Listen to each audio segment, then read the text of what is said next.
ಅಲ್ಲೆಲ್ಲಿಯ ಅಲ್ಲೆಲ್ಲಿಯ ದೇವರು ಏನ್ ಮಾಡಿದಾರಂತೆ? ತನಗೋಸ್ಕರ ಸಂಕಟ ಎಂಬ ಪುಟಕ್ಕೆ ಹಾಕಿದ್ದಾರೆ. ಅಲ್ಲೆಲ್ಲಿಯ ಯಾಕೋ ಇನ್ನೊಂದ್ಸಲ ಓದಪ್ಪ ವಾಕ್ಯದ.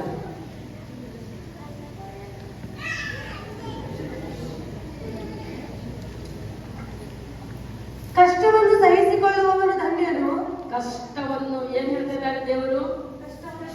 ನೀನು ಸುಖವನ್ನು ಸಹಿಸಿಕೊಳ್ಳುವ ಧನ್ಯರು ಅಂತ ಹೇಳ್ತಿದ್ದಾರ. ನೀನು ಕಾರ್ ಮೇಲೆ ಕಾರ್ ತಗೊಂಡು ನಡೆದ್ರೆ ಧನ್ಯರು ಅಂತ ಹೇಳ್ತಿದ್ದಾರೆ. ನೀನು ಸುಖದಲ್ಲಿ ಚಿನ್ನ ಬಂಗಾರ ಬಿಲ್ಡಿಂಗ್, ಚಿನ್ನ ಬಂಗಾರ ಹಾಕಿ ಬಿಲ್ಡಿಂಗ್ ಮೇಲೆ ಬಿಲ್ಡಿಂಗ್ ಕಟ್ಟಿ ಒಳ್ಳೆ ಮಂಚದ ಮೇಲೆ ಮಲಗಿ ಚಿಕನ್ ಬಿರಿಯಾನಿ ತಿಂದು ಹಂಗಿರೋ ಧನ್ಯರು ಅಂತ ದೇವರು ಹೇಳ್ತಿದ್ದಾರ. ಯಾರು ಹೇಳ್ತಿದ್ದಾರೆ ಈ ಮಾತು? ಕಷ್ಟವನ್ನು ಸಹಿಸುವ ಧನ್ಯರು ಎಂಬುದಾಗಿ ಹೇಳ್ತಿದ್ದಾರೆ. ಅಲ್ಲೆಲ್ಲಿಯ ನಮಗೆ ಗೊತ್ತಿಲ್ಲ. ಕಷ್ಟ ಬಂದಷ್ಟು ನೀವು ಪ್ರಕಾಶಿಸಬೇಕು ದೇವರಿಗಾಗಿ. ಕಷ್ಟ ಬಂದಷ್ಟು ನಿಮ್ಮ ಮೊಣಕಾಲುಗಳು ಭೂಮಿಯಲ್ಲಿ ಏನ್ ಮಾಡಬೇಕು? ಸವಿಬೇಕು. ಕಷ್ಟ ಬಂದಷ್ಟು ನಿಮ್ಮ ಮುಖದ ಮಿಂಚುಗಳು ಹೊಳೆಯಬೇಕು. ಕಷ್ಟ ಬಂದಷ್ಟು ನಿಮ್ಮ ಮುಖ ಪ್ರಕಾಶಿಸಬೇಕು ದೇವರಲ್ಲಿ. ದೇವರು ಹೇಳ್ತಾರೆ ಕಷ್ಟ ಬಂದಷ್ಟು ಒಳ್ಳೆಯದು. ಕಷ್ಟ ಪಡೆಯಲು ಭೂಮಿಯಲ್ಲಿ ಧನ್ಯರು, ಅವನು ಪರಿಶೋಧಿತನಾದ ಜೀವ ಎಂಬ ಜಯಮಾಲೆ ನಿನಗಾಗಿ ಅಲ್ಲಿ ಕಾದಿದೆ. ಜೀವ ಎಂಬ ಜಯಮಾಲೆ ನಿನಗಾಗಿ ಕಾದಿದೆ. ಆ ಜಯಮಾಲೆ ನಿಮಗೆ ಬೇಕ. ಲೋಕದಲ್ಲಿ ಸಂಕಟ ಇದೆ. ಯೋಹಾನ ಬರೆದ ಸುವಾರ್ತೆ 33:14 ಹೇಳ್ತದೆ, ಲೋಕದಲ್ಲಿ ಸಂಕಟ ಉಂಟು, ಆದರೂ ಧೈರ್ಯದಿಂದ ಇರಿ, ನಾನು ಲೋಕವನ್ನು ಜಯಿಸಿದ್ದೀನಿ, ನೀವು ಲೋಕವನ್ನು ಜಯಿಸಿಕೊಂಡು ಬನ್ನಿ. ನನ್ನ ಜೊತೆಗೆ ನೀವು ಲೋಕವನ್ನು ಜಯಿಸಿಕೊಂಡು ಬನ್ನಿ. ಸಂಕಟ ಎಂಬ ಪುಟಕ್ಕೆ ನಿಮ್ಮನ್ನು ಹಾಕಿದ್ದೀನಿ, ಕಷ್ಟದಲ್ಲಿ ನಿಮ್ಮನ್ನು ಹಾಕಿದ್ದೀನಿ. ಬೆಳ್ಳಿಯಷ್ಟು ಶೋಧಿಸಿಲ್ಲ ನಿಮಗೆ, ನನ್ನವರೆಂದು ಅನಿಸಿಕೊಳ್ಳೋಕೆ ಕಷ್ಟ ಕೊಟ್ಟಿದ್ದೀನಿ. ಈ ಕಷ್ಟದಿಂದ ನೀವು ಪಾರಾಗಿ, ಅಲ್ಲಲ್ಲಿಯ ಈ ಕಷ್ಟದಿಂದ ಪಾರಾಗಿ ನೀವು ಬರುವಾಗ ನಿಮಗಾಗಿ ಜೀವ ಎಂಬ ಜಯಮಾಲೆಯಲ್ಲಿ ಕಾದಿದೆಯಲ್ಲ. ಆ ಜೀವ ಎಂಬ ಜಯಮಾಲೆ ನಿಮಗೆ ಬೇಕಾ? ಇವತ್ತು ನಮ್ಮನ್ನು ಒಪ್ಪಿಸಿಕೊಡಲ್ಲ. ಎಷ್ಟೋ ಜನ ಉಜ್ಜೀವನದ ಪ್ರಾರ್ಥನೆಯಲ್ಲಿ ನೀವು ಸೇರ್ತಾ ಇಲ್ಲ. ಖಂಡಿತ ನನಗೆ ದುಃಖ ಆಗತ್ತೆ. ನನಗೆ ದುಃಖ ಅಲ್ಲ, ಇದು ಯೇಸು ಕ್ರಿಸ್ತನಿಗೂ ದುಃಖ ಆಗ್ತದೆ. ಈ ಉಜ್ಜೀವನದ ಪ್ರಾರ್ಥನೆಯನ್ನು ತಿರುಗಾ ನೀವು ಆರಂಭ ಮಾಡಿ. ತಿರ್ಗಾ ಪ್ರಾರ್ಥನೆಯಲ್ಲಿ ಒಟ್ಟುಗೂಡಿ ಪ್ರಾರ್ಥನೆ ಮಾಡಿ. ಉಣ್ಬಿಡೋದನ್ನ ಬಿಡಿ, ಅಲ್ಲಿ ಇಲ್ಲಿ ಶಾಡಿ ಹೊಡೋದನ್ನ ಬಿಡಿ, ಅಲ್ಲಿ ಇಲ್ಲಿ ಹೋಗಿ ಮಾತನಾಡೋದನ್ನ ಬಿಡಿ. ದೇವರು ರಾಜ್ಯಕ್ಕಾಗಿ ಈಗಾದ್ರೂ ಧೈರ್ಯದಿಂದ ಇದ್ದು, ಈಗಾದ್ರೂ ದೇವರ ಹತ್ರ ಒಪ್ಪಿಸಿಕೊಂಡು ಪ್ರಾರ್ಥನೆಯಲ್ಲಿ ನಿಮ್ಮ ಜೀವಿತ ಒಪ್ಪಿಸಿಕೊಡಿ. ನಮಗೆ ಕಷ್ಟ ಬಂದಷ್ಟು ಒಳ್ಳೆಯದು. ನಮಗೆ ಕಷ್ಟ ಬಂದಷ್ಟು ಒಳ್ಳೆಯದು.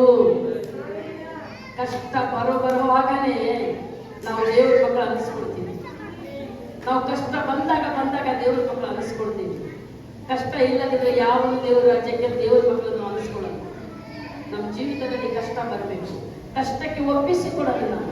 ಯಾಕಂದ್ರೆ ಈ ಕಷ್ಟವನ್ನು ಅನುಭವಿಸಿಕೊಂಡ್ರೆ ಆ ರಾಜ್ಯದಲ್ಲಿ ನಾವು ಕಷ್ಟ ಇಲ್ಲದೆ ಇರ್ತೀವಿ. ಒಂದು ವೇಳೆ ಇಲ್ಲಿ ಸಂಕಟದಲ್ಲಿ ಇಲ್ಲಿ ನಮ್ಗೆ ಕಷ್ಟ ಬೇಡ, ನಾನು ಚೆನ್ನಾಗಿರ್ಬೇಕಂತ ಕೇಳಿದ್ರೆ ಆ ರಾಜ್ಯದಲ್ಲಿ ನಿಮ್ಗೆ ಕಷ್ಟ ಸುಖ ಇರಲ್ಲ. ಅಲ್ಲೆಲ್ಲಿಯ ಪ್ರಿಯ ದೇವಜನರೇ, ಈ ಲೋಕದಲ್ಲಿ ನಿಮ್ಗೆ ಕಷ್ಟ ಬರೋದಿದ್ರೆ ಅದು ನೀನು ಧನ್ಯರು, ಅದು ನೀನು ಧನ್ಯರು. ಅಲ್ಲೆಲ್ಲಿಯ ಲೋಕದಲ್ಲಿ ಕಷ್ಟಗಳಿದೆ, ಉಪದ್ರವಗಳಿದೆ, ಅದು ಬೇರೆ ಯಾರಿಗಲ್ಲ, ದೇವರ ಮಕ್ಕಳಿಗೆ ಇದೆ. ಅಲ್ಲೆಲ್ಲಿಯ ಈ ಅಂಥ ದಿನಗಳಲ್ಲಿ ಇದ್ದೀವಿ, ದೇವರ ಭರಣದಲ್ಲಿ ಇದ್ದೀವಿ. ಕರ್ತನ ಭರಣಕ್ಕೆ ಸಿದ್ಧವಾಗಿ, ದೇವರ ರಾಜ್ಯಕ್ಕೆ ರೆಡಿಯಾಗಿ ಪ್ರಾರ್ಥನೆಯಲ್ಲಿ, ಉಪವಾಸದಲ್ಲಿ, ಪರಿಶುದ್ಧದಲ್ಲಿ ಇರಿ. ದೇವರು ನಿಮ್ಮನ್ನು ಖಂಡಿತವಾಗಿ ಆಶೀರ್ವದಿಸುತ್ತಾರೆ. ಅಲ್ಲೆಲ್ಲಿಯ ಈ ಆಶೀರ್ವಾದ ನಿಮಗೆ ಬೇಕಾದ್ರೆ ಕಷ್ಟ ಬಂದ್ರೆ ನಿಮಗೆ ಒಪ್ಪಿಸಿಕೊಟ್ಟು. ಕಷ್ಟ ಬರಲಪ್ಪ. ನಮಗಾಗಿ ಯೇಸು ಸ್ವಾಮಿ ಮುಳ್ಳಿನ ಕಿರೀಟ ಹಾಕಿಸಿಲ್ವಾ? ನಮಗಾಗಿ ಯೇಸು ಸ್ವಾಮಿ ಕಲ್ವಾರಿ ಶಿಲುಬೆಯಲ್ಲಿ ಪ್ರಾಣ ಕೊಟ್ಟಿಲ್ವಾ? ನಮಗಾಗಿ ಯೇಸು ಸ್ವಾಮಿ ಯೆರೂಸಲೇಮ ಬೀದಿಯಲ್ಲಿ ಶಿಲುಬೆಯನ್ನು, ಭಾರವಾದ ಶಿಲುಬೆಯನ್ನು ಹೊತ್ತುಕೊಂಡು ನಡೆದಿಲ್ವಾ? ನಮ್ಮ ದ್ರೋಹಕ್ಕಾಗಿ ಅವರು ಚಾಟಿ ಏಟುಗಳು ತಿಂದಿಲ್ವಾ? ನಮ್ಮ ಅಕ್ರಮಗಾಗಿ ಆತನ ರಕ್ತವನ್ನು ಸುರಿಸಿಲ್ವಾ? ಯೇಸು ಸ್ವಾಮಿ ಕಷ್ಟವನ್ನು ಪಟ್ಟಿಲ್ವಾ? ಪ್ರಿಯ ದೇವಜನರೇ, ಯೇಸು ಸ್ವಾಮಿ ಕಷ್ಟದಲ್ಲಿ ನಾವು ಭಾಗ ಆಗಿರ್ಬೇಕು. ಆವತ್ತೇ ಕ್ರಿಸ್ತನ ಮಕ್ಕಳು. ಯೇಸು ಸ್ವಾಮಿ ಕಷ್ಟದಲ್ಲಿ ನಮಗೆ, ಶಿಲುಬೆಯ ಮರಣದಲ್ಲಿ ನಮಗೆ ಭಾಗ ಇಲ್ಲದಿದ್ರೆ ನಾವು ದೇವರ ಮಕ್ಕಳಾಗೋಕ್ಕೆ ಸಾಧ್ಯತೆ ಇಲ್ಲ. ಶಿಲುಬೆಯ ಮರಣದಲ್ಲಿ ನಮಗೆ ಭಾಗ ಇರಬೇಕು. ಕ್ರಿಸ್ತನಲ್ಲಿ ನಾವು ಒಪ್ಪಿಸಲ್ಪಡಬೇಕು. ಹಾಲೆಲೂಯಾ. ನೀವು ಒಪ್ಪಿಸಲ್ಪಡೋರಾದ್ರೆ ಖಂಡಿತ ದೇವರು ನಿಮ್ಮನ್ನು ಆಶೀರ್ವದಿಸ್ತಾರೆ. ದೇವರು ನಿಮ್ಮನ್ನು ಖಂಡಿತ ಈ ವಾಕ್ಯದ ಮುಖಾಂತರ ನಿಮಗೆ ಆಶೀರ್ವದಿಸ್ತಾರೆ. ನಾನು ನಂಬುತ್ತೀನಿ. ಈಗಲಾಗ ದೇವರು ಭಯ ಬರಲಿ ನಿಮ್ಮಲ್ಲಿ. ಓದೋ ಮಕ್ಕಳು ಸ್ಕೂಲ್ಗೆ ಹೋಗಿ, ಈ ಕಾಲದಲ್ಲಿ ಓದ್ಕೊಳ್ಳಿ, ಕೊಟ್ಟ ಸಮಯವನ್ನು ಮಿಸ್ ಮಾಡ್ಕೊಳ್ಬೇಡಿ. ಓದೋ ಮಕ್ಕಳು ಸ್ಕೂಲ್ಗೆ ಹೋಗಿ, ಪ್ರಾರ್ಥನೆ ಮಾಡೋ ಮಕ್ಕಳು ಇನ್ನ ಪ್ರಾರ್ಥನೆಯಲ್ಲಿ ಬೆಳೀರಿ.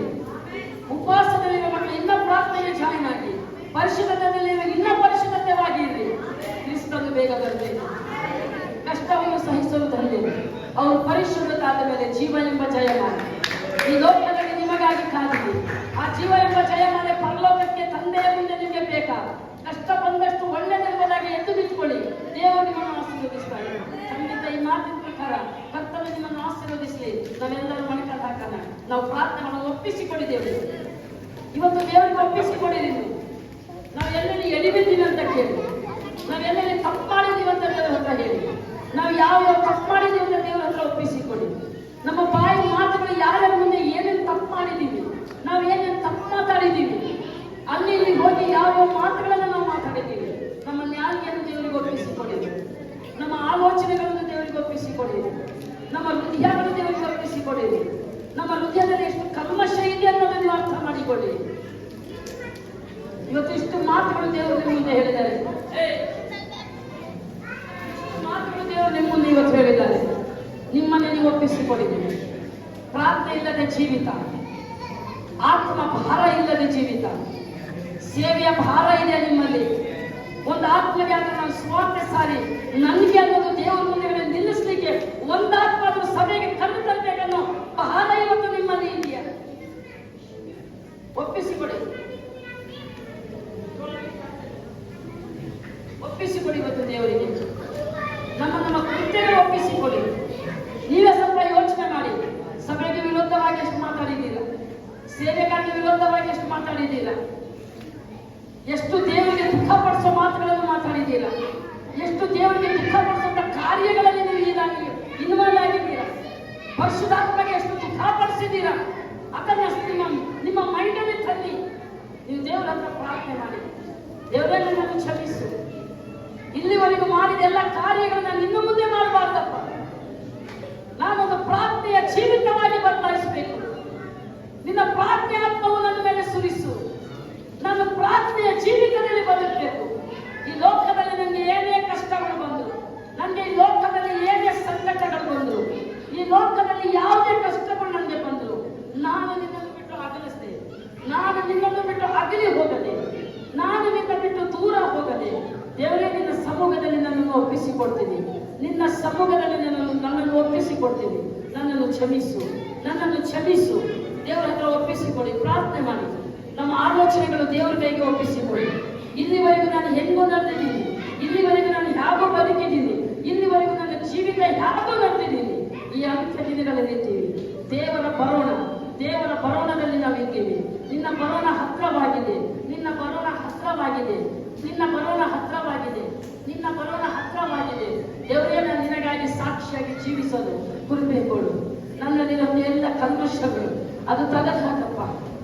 ದಾನಿಯೇಲ ಪುಸ್ತಕದಲ್ಲಿ ನಾವು ನೋಡ್ತೀವಿ, ಕಟ್ಟುಂಡವರ 4 ಜನರನ್ನು ಮರಣಕ್ಕೆ ಒಪ್ಪಿಸಿಕೊಟ್ಟರು. ಪ್ರಿಯರೇ, ತನ್ನ ಜೀವಿತ, ತನ್ನ ದೇಹವು ಯೇಸು ಕ್ರಿಸ್ತನಿಗಾಗಿ ಸುಡಲ್ಪಟ್ಟಕ್ಕೆ ಒಪ್ಪಿಸಿಕೊಟ್ಟರು. ಯೇಸು ಕ್ರಿಸ್ತನಿಗಾಗಿ ಬೆಂಕಿಯಲ್ಲಿ ತನ್ನ ಪ್ರಾಣವು ಸುಡಲ್ಪಡೋಕೆ, ತನ್ನ ಶರೀರವು ಸುಡಲ್ಪಡೋಕೆ ದೇವರನ್ನು ಒಪ್ಪಿಸಿಕೊಟ್ಟರು. ಅವರು ಭಯಪಟ್ಟಿಲ್ಲ. ಆದರೆ ದೇವರ ವಾಕ್ಯ ಹೇಳುತ್ತೆ, ಅವರು ತಲೆ ಕೂದಲು ಸಹ ಸುಟ್ಟು ಹೋಗಿದ್ದಾರೆ. ಅವರು ಶಾಲೆಗೆ ಬೆಂಕಿಯ ವಾಸನೆಗಳಿಲ್ಲ ಎಂಬುದಾಗಿ. ಇವತ್ತು ನೋಡಿ, ಇವತ್ತು ಯೋಚನೆ ಮಾಡಿ, ನಾವು ಎಲ್ಲಿ ಇದ್ದೀವಿ ಅನ್ನೋದು ಯೋಚನೆ ಮಾಡಿ, ನಾವು ಹ್ಯಾಕೆ ಜೀವಿಸ್ತೀವಿ ಅನ್ನೋದು ಯೋಚನೆ ಮಾಡಿ. ಒಂದು ಚೂರು ಕಷ್ಟ ಬಂದ್ರೆ ಕಷ್ಟ ಬಂತು ಅಂತ ಹೇಳ್ತೀವಿ ಅಲ್ವಾ? ಶಾದ್ರಕ್, ಮೇಷಕ್, ಅಬೇದ್ನೆಗೋರನ್ನು ಬೆಂಕಿಯಲ್ಲಿ ಎತ್ತು ಹಾಕಿದರು. ಅದು 7 ಬೆಂಕಿಯಲ್ಲಿ ಎತ್ತು ಹಾಕಿದರು. ಅವರು ಮರಣಕ್ಕೆ ಒಪ್ಪಿಸಿಕೊಟ್ರು ಕರ್ತನಿಗಾಗಿ. ಅವರು ಕರ್ತನಿಗಾಗಿ ಮರಣಕ್ಕೆ ಒಪ್ಪಿಸಿಕೊಟ್ರು. ಅವರು ಭಯಪಟ್ಟಿಲ್ಲ, ದೇವರಿಗಾಗಿ ನಿಲ್ಲಿದ್ರು ಅವರು. ಇವತ್ತು ನಾವು ಹೇಗಿದ್ದೀವಿ ಅನ್ನೋದು ಯೋಚನೆ ಮಾಡಿ. ನಮ್ಮ ನಡತೆಗಳು ಹೇಗಿದ್ದು ಯೋಚನೆ ಮಾಡಿ. ನಮ್ಮ ನಡತೆಗಳು ಹೆಂಗಿದೆ ಯೋಚನೆ ಮಾಡಿ. ನಾವು ಯಾವ ರೀತಿ ಬದುಕ್ತೀವಿ ಅನ್ನೋದು ಯೋಚನೆ ಮಾಡಿ. ನಮ್ಮ ಪ್ರಾರ್ಥನೆ ಜೀವಿತ ಎಲ್ಲಿವರೆಗೂ ಇದೆ ಅಂತ ಯೋಚನೆ ಮಾಡಿ. ನಾವು ಎಲ್ಲಿವರೆಗೂ ಕೊಟ್ಟಿರೋ ಜವಾಬ್ದಾರಿಗಳನ್ನು ನಲಿತಿದ್ದೀವಿ ಅಂತ ಯೋಚನೆ ಮಾಡಿ. ಸಭೆಗೆ ಎಲ್ಲಿವರೆಗೂ ನಾವು ನಿಜವಾಗ್ಲೂ ನಲಿತಿದ್ದೀವಿ ಅನ್ನೋದು ಯೋಚನೆ ಮಾಡಿ. ಇವತ್ತು ಯೋಚನೆ ಮಾಡಿ. ಒಂದು ವೇಳೆ ಕರ್ತನು ಇವತ್ತು ಪ್ರತ್ಯಕ್ಷನಾಗೋದಾದ್ರೆ ನಾನು ದೇವರ ರಾಜ್ಯಕ್ಕೆ ಹೋಯ್ತೀನಪ್ಪ ಅನ್ನೋದು ಒಂದು ಸ್ವಲ್ಪ ಯೋಚನೆ ಮಾಡಿ ನೋಡಿ. ನಿನ್ನ ಕಣ್ಣುಗಳನ್ನು ಮುಚ್ಚಿ ಹೃದಯದ ಆಳದಿಂದ ನಿನ್ನ ಬರೋಣ ಇವತ್ತಿದ್ದರು, ನಾನು ನಿನ್ನ ರಾಜ್ಯದಲ್ಲಿ ಬಂದು ಸೇರ್ತೀನಿ ಅಪ್ಪ, ನಾನು ಒಯ್ಯಲು ಬಿಡ್ತೀನ, ಪರಲೋಕ ರಾಜ್ಯದಲ್ಲಿ ನಾನು ಬರ್ತೀನ, ನಿನ್ನ ರಾಜ್ಯವು ನಾನು ನೋಡ್ತೀನಪ್ಪ. ಕಷ್ಟ ಬಂದಷ್ಟು ಒಳ್ಳೆಯದು. ಅವನು ಪರಿಶೋಧಿತನಾದ ಮೇಲೆ ಜೀವ ಎಂಬ ಜಯಮಾಲಿ ನಿಶ್ಚಯವಾಗಿ ಇದೆ ಎಂಬುದಾಗಿ ದೇವರ ವಾಕ್ಯ ಹೇಳುತ್ತದೆ. ದೇವರ ವಾಕ್ಯ ಹೇಳ್ತದೆ ಪ್ರಿಯರೇ, ದೇವರ ವಾಕ್ಯ ಹೇಳ್ತದೆ. ದೇವರ ವಾಕ್ಯಕ್ಕೆ ನಾವು ಒಪ್ಪಿಸಿಕೊಳ್ಳೋಣ. ದೇವರ ವಾಕ್ಯಕ್ಕೆ ಒಪ್ಪಿಸಿಕೊಟ್ಟು ಇವತ್ತು ಪ್ರಾರ್ಥನೆ ಮಾಡೋಣ. ಸ್ವಲ್ಪ ಹೊತ್ತು ನಿಮ್ಮನ್ನು ಯೋಚನೆ ಮಾಡಿ, ನಿಮ್ಮನ್ನು ಬಿಟ್ಟುಕೊಡಿ. ಇವತ್ತು ಕರ್ತನಿಗೆ ಬಿಟ್ಟುಕೊಡಿ. ಯಾಕೋ ದೇವರ ಆತ್ಮನ ಪ್ರೇರಣೆ ಮಾಡ್ತಾ ಇದ್ದಾನೆ. ದೇವರ ಆತ್ಮನ ಮಾತನಾಡ್ತಾ ಇದ್ದಾನೆ. ನಿಮ್ಮನ್ನು ಒಪ್ಪಿಸಿಕೊಡಿ. ಇವತ್ತು ಕರ್ತನಿಗಾಗಿ ಒಪ್ಪಿಸಿಕೊಟ್ಬಿಡಿ. ನಿಮ್ಮನ್ನು ನೀವೇ ಒಪ್ಪಿಸಿಕೊಡಿ. ಇಲ್ಲಿವರೆಗೂ ನಾನು ಏನೋ ಮಾಡಿದ್ದೀನಪ್ಪ, ಇಲ್ಲಿವರೆಗೂ ನಾವು ಯಾಕೋ ನಡೆದಿದ್ದೀನಪ್ಪ, ಇಲ್ಲಿವರೆಗೂ ನಾನು ಏನೋ ಮಾಡಿದ್ದೀನಿ, ಇಲ್ಲಿವರೆಗೂ ನಾನು ಯಾಕೋ ನಡೆದಿದ್ದೀನಿ, ನಾನು ಇಲ್ಲಿವರೆಗೂ ಹೆಂಗೋ ನಡೆದಿದ್ದೀನಿ. ಇನ್ನು ನನ್ನನ್ನು ಕ್ಷಮಿಸು. ಇನ್ನು ನಾನು ಈ ರೀತಿ ಇರಬಾರ್ದಪ್ಪ. ನಾನು ಬೇಕಾಬಿಟ್ಟಿಯಾಗಿ ಇರಬಾರ್ದು. ನಾನು ನಿನಗಾಗಿ ಜೀವಿಸಬೇಕು. ನಿನ್ನ ಕಾರ್ಯಕ್ಕಾಗಿ ಜೀವಿಸಬೇಕು. ನಾನು ಸುವಾರ್ತೆ ಹೇಳಿಕೆ ಮುನ್ನುಗ್ಗಬೇಕು. ಧೈರ್ಯದಿಂದ ನಿನ್ನ ಸೇವೆ ಮಾಡಬೇಕು. ಸಭೆಯಲ್ಲಿ ಕೊಟ್ಟಿದ್ದ ಚಿಕ್ಕ ಪ್ರಾರ್ಥನೆಯಲ್ಲಿ ನಾನು ಧೈರ್ಯದಿಂದ ಇರಬೇಕು. ನನಗೆ ಕೊಟ್ಟಿರುವಂತಹ ಚಿಕ್ಕ ಚಿಕ್ಕ ಕೆಲಸಗಳಲ್ಲಿ ನಾನು ನಿನ್ನ ಸಮ್ಮುಖದಲ್ಲಿ ನಿಜವಾಗ್ಲೂ ಇದ್ದು ನಿನಗಾಗಿ ನಂಬಿಗಸ್ತನಾಗಿದ್ದು ನನ್ನನ್ನು ಬದುಕಲಿಕ್ಕೆ ಸಾಧ್ಯ ಮಾಡು. ಹಾಗಂತ ನೀವು ದೇವರ ಕೈಗಳಲ್ಲಿ ಒಪ್ಪಿಸಿಕೊಡ್ತೀರಾ? ಇವತ್ತು ಖಂಡಿತ ದೇವರು ನಿಮ್ಮನ್ನು ಆಶೀರ್ವದಿಸ್ತಾನೆ. ನಿಮ್ಮ ಕಣ್ಣೀರುಗಳೆಲ್ಲ ಒರೆಸಲ್ಪಡ್ತಾನೆ. ನಿಮ್ಮ ಕಣ್ಣೀರುಗಳೆಲ್ಲ, ನಿಮ್ಮ ದುಃಖಗಳು ಸಂತೋಷವಾಗಿ ದೇವರು ಮಾರ್ಪಡಿಸ್ತಾನೆ. ಇವತ್ತು ದೇವರಿಗೆ ಒಪ್ಪಿಸಿಕೊಡಿ ಪ್ರಿಯರೇ, ದೇವರಿಗೆ ಒಪ್ಪಿಸಿಕೊಡಿ. ಇವತ್ತು ಹೇಳಿ, ದೇವರ ಹತ್ರ ಮಾತನಾಡಿ, ದೇವರ ಮುಂದೆ ಮಾತನಾಡಿ. ನನ್ನನ್ನು ಕ್ಷಮಿಸು ದೇವರೇ, ನನ್ನನ್ನು ಕ್ಷಮಿಸು ಅಂತ ಹೇಳಿ. ನನ್ನನ್ನು ಕ್ಷಮಿಸಪ್ಪ. ಇನ್ನ ಮೇಲೆ ಇಲ್ಲಿವರೆಗೂ ಮಾಡಿದ ಯಾವ ತಪ್ಪುಗಳು ನಾನು ಮಾಡಲ್ಲಪ್ಪ. ಇನ್ನ ಮೇಲೆ ನಾನು ಎಷ್ಟೋ ಸೇವೆಗಾಗಿ ವಿರೋಧವಾಗಿ ಮಾತಾಡಿದ್ದೀನಿ. ನನ್ಗೆ ಗೊತ್ತು ಪ್ರಿಯರೇ, ದೇವರ ಆತ್ಮನು ನನ್ನಲ್ಲಿ ಇದೆ. ಅದು ನಾನು ಹೇಳಲ್ಲ. ಸೇವೆಗಳ ವಿರೋಧವಾಗಿ ನೀವು ಎಷ್ಟೋ ಗುಣಗುಟ್ಟಿದ್ದೀರಾ. ಸೇವೆಗಳ ವಿರೋಧವಾಗಿ ನೀವು ಎಷ್ಟೋ ಮಾತಾಡಿದ್ದೀರಾ. ಯಾಕಂದ್ರೆ ದೇವರ ಪ್ರವಾದನೆಗಳು ನನ್ಗೆ ಗೊತ್ತು. ಯಾಕಂದ್ರೆ ನಾನು ಯಾರಿಗೂ ಹೇಳಿ ದುಃಖ ಪಡಿಸಲ್ಲ. ನೀವು ದೇವರ ಹತ್ರ ಕ್ಷಮಾಪಣೆಗೆ ಪ್ರಾರ್ಥನೆ ಮಾಡಿ. ಖಂಡಿತ ದೇವರು ನಿಮ್ಮನ್ನು ಕ್ಷಮಿಸಲಿಕ್ಕೆ ಶಕ್ತನಾಗಿದ್ದಾನೆ. ದೇವರು ನಿಮ್ಮನ್ನು ಆಶೀರ್ವದಿಸಲಿಕ್ಕೆ ಶಕ್ತನಾಗಿದ್ದಾನೆ. ಕರ್ತನು ನಿಮ್ಮನ್ನು ಯಾಕೆ ನಾವು ಸಂಕಟ ಎಂಬ ಪುಟಕ್ಕೆ ಬರಬೇಕು, ನಾವು ಕಷ್ಟದಲ್ಲಿ ಬರಬೇಕು, ಆವತ್ತೇ ನಾವು ಜೀವ ಎಂಬ ಜಯ ಮಾಡಿ ಹೊಂದಿಕೊಳ್ತೀವಿ. ನೀವು ಒಪ್ಪಿಸಿಕೊಡಿ. ದೇವರ ಸಮ್ಮುಖದಲ್ಲಿ ಪ್ರಾರ್ಥನೆ ಮಾಡಿ. ದೇವರೇ, ನಿಮಗೆ ಮಹಿಮೆ ಉಂಟಾಗಿದೆ ಅಪ್ಪ. ಇಲ್ಲಿವರೆಗೂ ನಡೆಸಿದ್ದೀನಿ, ಇಲ್ಲಿವರೆಗೂ ವಾಕ್ಯದಿಂದ ಮಾತಾಡಿದೀಯ, ಇಲ್ಲಿವರೆಗೂ ವಾಕ್ಯದಿಂದ ನಡೆಸಿದೀಯ. ದೇವರೇ, ನಿನ್ನ ಮಕ್ಕಳನ್ನು ಬಲಪಡಿಸಿ. ಇಲ್ಲಿರುವಂತಹ ಪ್ರತಿಯೊಬ್ಬರನ್ನು ಕ್ಷಮಿಸಿ. ಮನಸ್ಸಾರೆ ನಾನು ಕ್ಷಮಿಸಿದ್ದೀನಿ ಸ್ವಾಮಿ. ದೇವರೇ, ನಿನ್ನ ಮಕ್ಕಳನ್ನು ನೀನು ಸಹ ಕ್ಷಮಿಸಿ. ನಿನ್ನ ರಕ್ತದಿಂದ ಶುದ್ಧೀಕರಿಸಪ್ಪ. ಪ್ರತಿಯೊಬ್ಬರು ಕಲ್ಮಶಗಳನ್ನು ಕಟ್ಟಾಕು. ದೇವರ ಭಯದಿಂದ ಜೀವಿಸದಂತೆ ಕೊಡಬೇಕು. ಎಲ್ಲ ತಡೆಗಳು ನಿನ್ನ ನಾಮದಲ್ಲಿ ಕೆಡವಲ್ಪಡಲಿ. ಸಭೆಗೆ ವಿರೋಧವಾಗಿ, ಮಕ್ಕಳಿಗೆ ವಿರೋಧವಾಗಿ ನಡೆಯುವಂತ ಎಲ್ಲ ದುಷ್ಟನ ಸಂಕಲ್ಪಗಳು ಯೇಸು ಕ್ರಿಸ್ತನ ರಕ್ತದಿಂದ ಅದು ನಿರ್ಮೂಲವಾಗಬೇಕಾಗಿ ಪ್ರಾರ್ಥಿಸ್ತೀನಿ.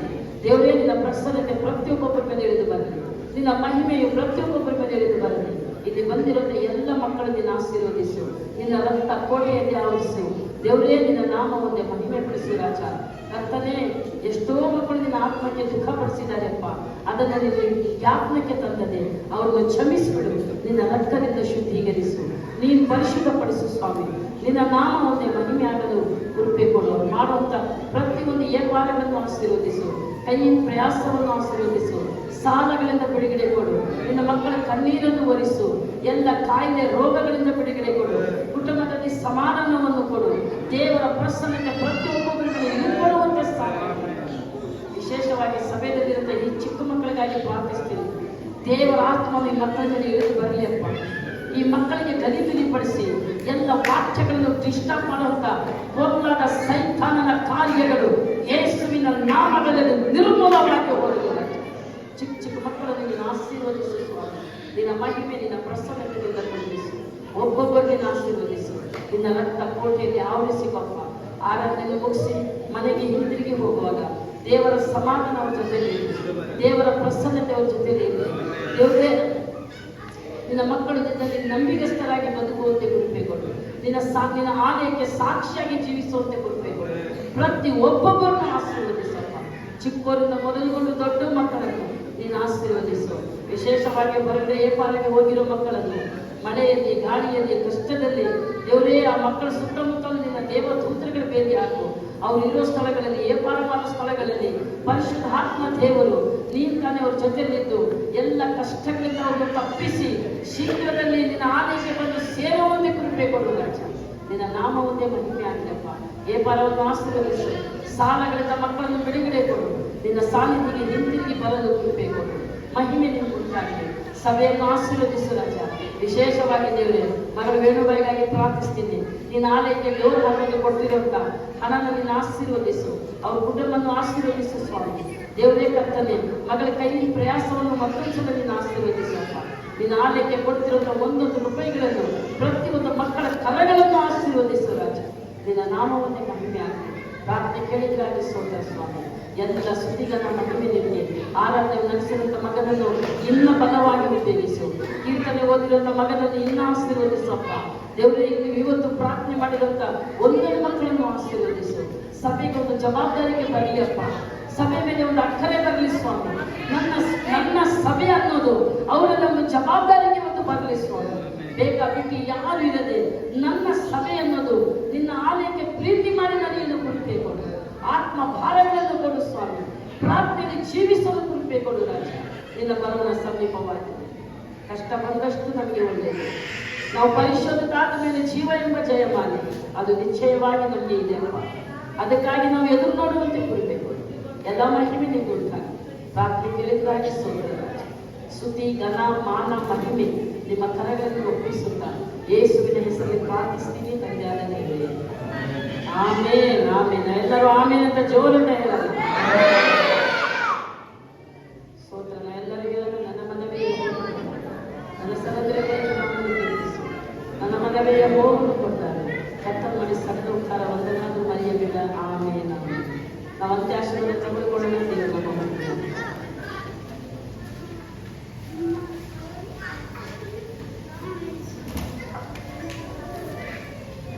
ನಾವೆಲ್ಲರೂ ಅತ್ಯಾಶ್ರಯ ತೆಗೆದುಕೊಳ್ಳೋಣ. ನಮ್ಮ ಕರ್ನಾಟಕ ಯೇಸುವಿನ ಕೃಪೆಯು ತಂದೆ ದೇವರ ಪ್ರೀತಿಯು ಪರಿಶುದ್ಧಾತ್ಮನ ಅನಿತ್ಯವು ಸಾಹಸವು ಐಕ್ಯತೆಯು ಹೊಂದಿರುವ ಮಕ್ಕಳೊಟ್ಟಿಗೂ ನಮ್ಮ ಸೇವಕರೊಟ್ಟಿಗೂ ಸಭೆಯೊಟ್ಟಿಗೂ ಹೊರಗಡೆ ಇರುವ ಮಕ್ಕಳೊಟ್ಟಿಗೂ ಯುಗದ ಸಮಾಪ್ತಿವರೆಗೂ ಎಲ್ಲ ದಿವಸ ಇರಲಿ.